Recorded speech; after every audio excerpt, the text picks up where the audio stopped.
नमस्कार। आज के इस विश्लेषण में एक बहुत ही दिलचस्प मुद्दे पर बात करेंगे। कभी ये ख्याल मन में आया है कि जो नियम किताबों में दर्ज होते हैं वो असल जिंदगी की जमीन पर कैसे उतरते हैं? आज संविधान मतलब हमारे लिखित नियमों और राजव्यवस्था यानी हमारी जीती जागती सच्चाई के बीच के उस बुनियादी फर्क को समझेंगे। चलिए इस सफर की शुरुआत करते हैं। आज की चर्चा का रोड मैप कुछ इस तरह रहेगा। पहले संविधान और राजव्यवस्था का अंतर, फिर अधिकारों का व्यवहारिक रूप, संस्थाओं के प्रकार, हमें संविधान की जरूरत क्यों है और आखिर में न्याय की खोज। तो चलिए सबसे पहले भाग से शुरुआत करते हैं, संविधान बनाम राजव्यवस्था यानी एक ब्लूप्रिंट और एक तैयार इमारत के बीच का फर्क। देखिए, संविधान असल में उन कानूनों का एक सेट है जो कागज पर लिखे गए हैं, बिल्कुल किसी इमारत के ब्लूप्रिंट की तरह।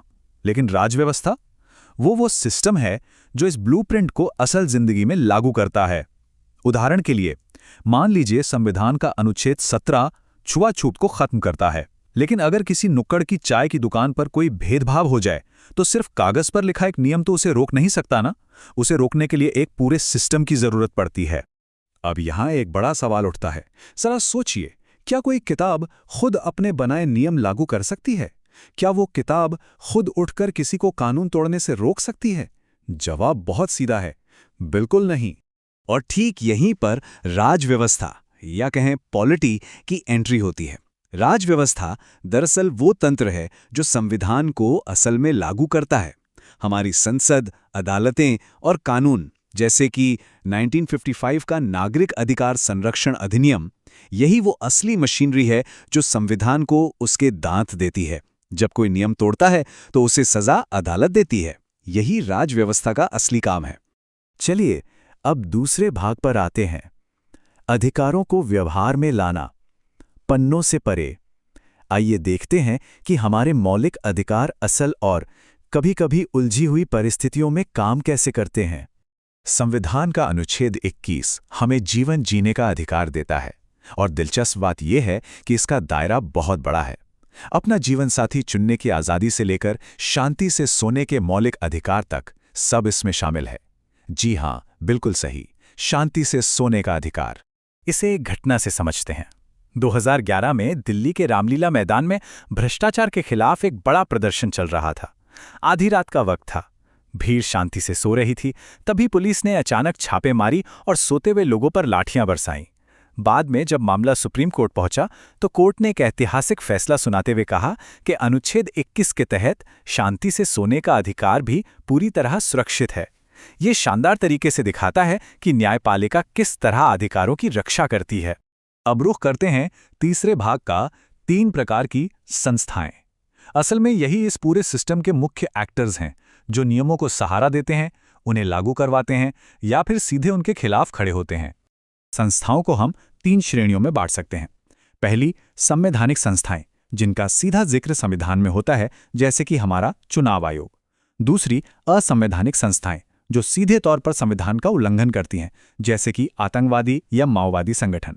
और तीसरी होती हैं गैर संवैधानिक या संविधान इतर संस्थाएं, जिनका संविधान में जिक्र तो नहीं है लेकिन ये नियमों को लागू करने में बहुत बड़ी मदद करती हैं, जैसे नीति आयोग या राष्ट्रीय मानवाधिकार आयोग। असंवैधानिक संस्थाओं की सोच को निष्पक्ष रूप से समझने के लिए माओ त्से तुंग के इस प्रसिद्ध कथन को देखना जरूरी है। उनका मानना था कि सभी राजनीतिक शक्तियां बंदूक की नली से निकलती हैं। इसी विचारधारा से प्रेरित होकर 1967 में पश्चिम बंगाल के नक्सलबाड़ी से एक आंदोलन शुरू हुआ, जिसका नेतृत्व चारू मजूमदार ने किया था। चूंकि इस विचारधारा में हथियार और हिंसा का रास्ता अपनाया जाता है और ये देश के स्थापित नियमों को दरकिनार करती है, इसलिए इसे पूरी तरह से संविधान के खिलाफ माना जाता है। वहीं दूसरी तरफ गैर संवैधानिक निकाय हैं। ये संस्थाएं मानवीय गरिमा और सूचना के अधिकार जैसी चीज़ों की रक्षा के लिए बनाई जाती हैं। ये 2 तरह की होती हैं। एक वो जो राष्ट्रपति या कैबिनेट की सलाह से बनती हैं, जिन्हें कार्यकारी संस्थाएं कहते हैं, जैसे 2015 में बना नीति आयोग। और दूसरी वो जो संसद में कानून पारित करके बनाई जाती हैं, यानी सांविधिक संस्थाएं, जैसे 1993 का राष्ट्रीय मानवाधिकार आयोग और 1990 का महिला आयोग। अब चलते हैं चौथे भाग की ओर, संविधान की आवश्यकता क्यों। आखिर हमें एक लिखित संविधान के ढांचे की जरूरत ही क्यों है? आइए इसके 4 मुख्य स्तंभों को समझते हैं। किसी भी विविधता भरे समाज को सुचारू रूप से चलाने के लिए कुछ बुनियादी नियम चाहिए। ये नियम 4 काम करते हैं। पहला, समाज में तालमेल और विश्वास बिठाना। दूसरा, ये तय करना कि फैसले लेने की पावर किसके पास होगी। तीसरा, सरकार की शक्तियों पर लगाम कसना ताकि वो अपनी हदें पार न करें। और चौथा, सरकार को एक ऐसा न्यायपूर्ण समाज बनाने के काबिल करना जहां सबका भला हो। और सरकार पर लगाई गई ये सीमाएं इतनी सख्त हैं कि कुछ अधिकारों को तोड़ा ही नहीं जा सकता। संविधान का अनुच्छेद 20 जो दोहरे दंड से बचाता है और अनुच्छेद 21 यानी जीवन जीने का अधिकार, ये इतने मजबूत हैं कि नेशनल इमरजेंसी के दौरान भी इन्हें छीना नहीं जा सकता।